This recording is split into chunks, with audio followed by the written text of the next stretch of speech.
beberapa waktu ini kan banyak banget ya yang lagi viral ya. Saya sebenarnya agak bingung dan kemudian saya juga mikir juga jadinya. Banyak banget video yang lagi viral yang mengatakan kalau ada orang public figure atau orang yang kemudian bikin konten tentang kesuksesan, lalu kemudian saya lihat komen-komennya banyak banget yang akhirnya menyalahkan, bukan menyalahkan ya, melakukan justifikasi bahwa ya lu kan punya keluarga kaya, lu kan anaknya orang sukses, bapak lu kan pejabat, bapak lu kan konglomerat, ya lu kan punya komunitas, lu kan punya teman-teman. Akhirnya memberikan pembenaran terhadap kesuksesan seseorang dan membenarkan juga, makanya saya nggak sukses karena saya nggak punya bapak orang kaya, karena saya nggak punya orang tua yang bisa nyekolahin ke luar negeri, makanya saya nggak bisa sukses karena elit global kan semuanya berkonspirasi untuk membuat saya miskin.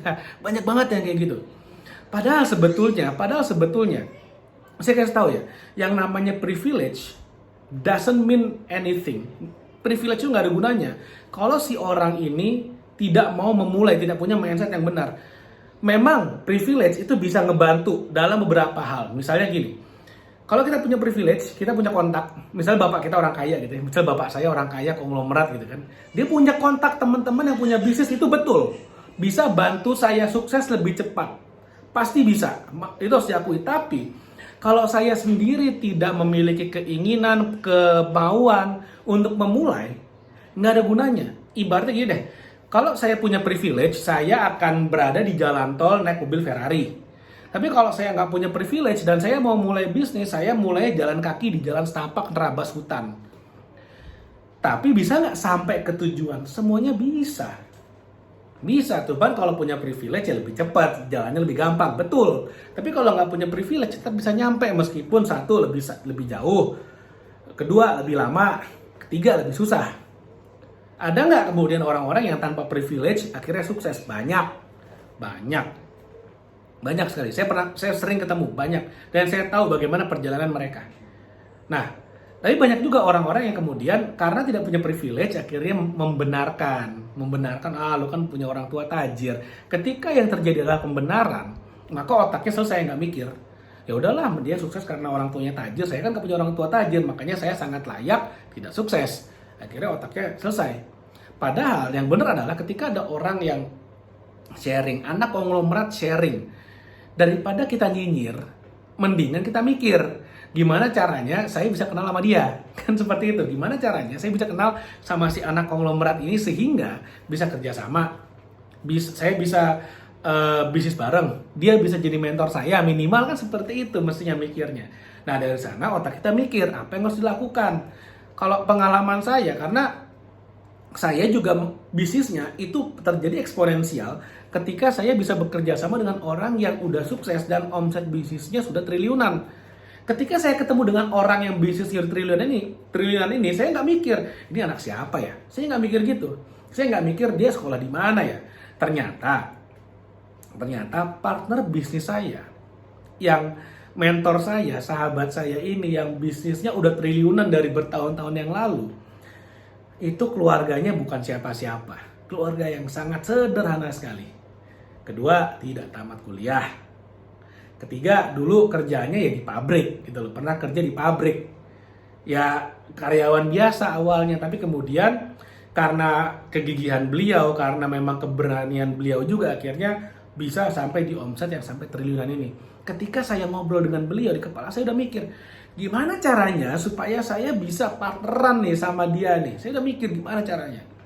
Akhirnya yang saya lakukan adalah saya berpikir, saya harus bisa bantu dia jadi makin kaya. Saya harus tunjukkan saya punya value, saya punya skill yang bisa bantu dia makin kaya. Bayangin, orang kaya saya mau bantu makin kaya, sehingga dia mau kerjasama dengan saya. Kan sesimpel itu sebetulnya.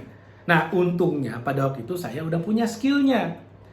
Ketika dia tanya, Pak Gede bisa apa ya? Saya bisa bilang, waktu itu saya bisa digital marketing, saya bisa jualan, saya punya skill salesmanship yang lumayan oke. Saya bisa jualan one to many, saya sendiri bisa jualan ke orang banyak. Saya bisa selling on stage, saya bisa kalau dikasih panggung yang ada orang-orang, saya bisa bikin seminar, saya bisa jualan di seminar itu. Saya punya kemampuan komunikasi untuk mempresentasikan produk saya dengan baik. Saya bilang kayak gitu ke calon partner saya pada waktu itu ya, yang bisnisnya udah gede banget. Lalu kemudian saya langsung tembak, Pak mau nggak kita bikin seminar?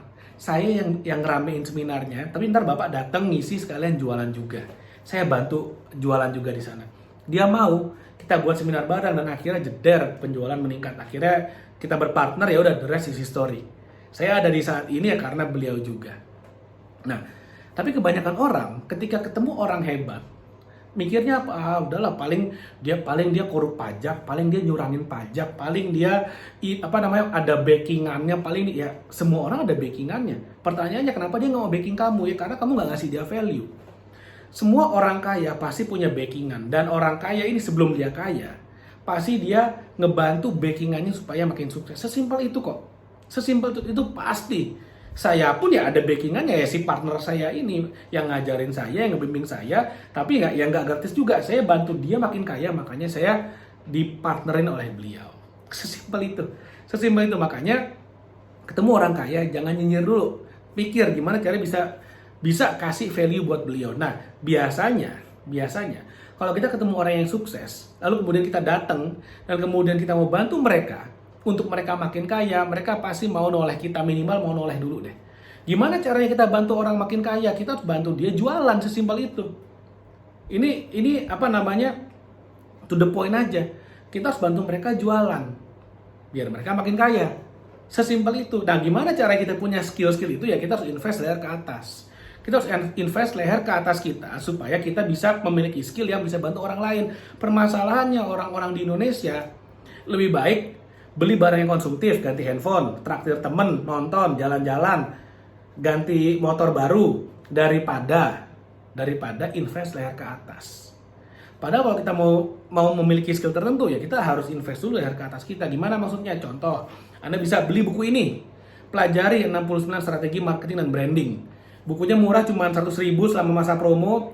Anda bisa klik description di bawah, Anda klik linknya, Anda bisa beli bukunya sekarang juga.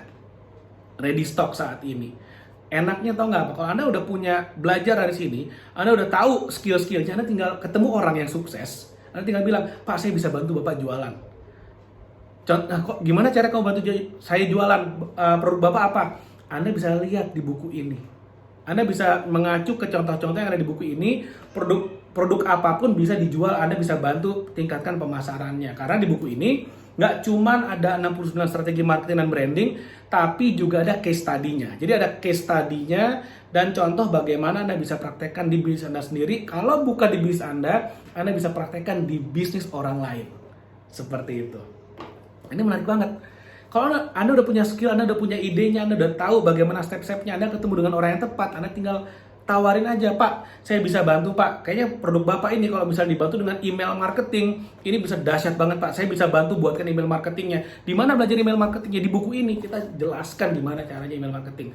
Anda juga bisa misalnya ketemu orang kaya nih, Pak, kalau Bapak pakai affiliate marketing ini makin dahsyat Pak jualannya Pak. Oh, gimana tuh affiliate marketing? Oh, saya tahu caranya, saya jelaskan seperti itu. Nah, di mana Anda belajarnya? Di buku ini kita jelaskan juga affiliate marketing.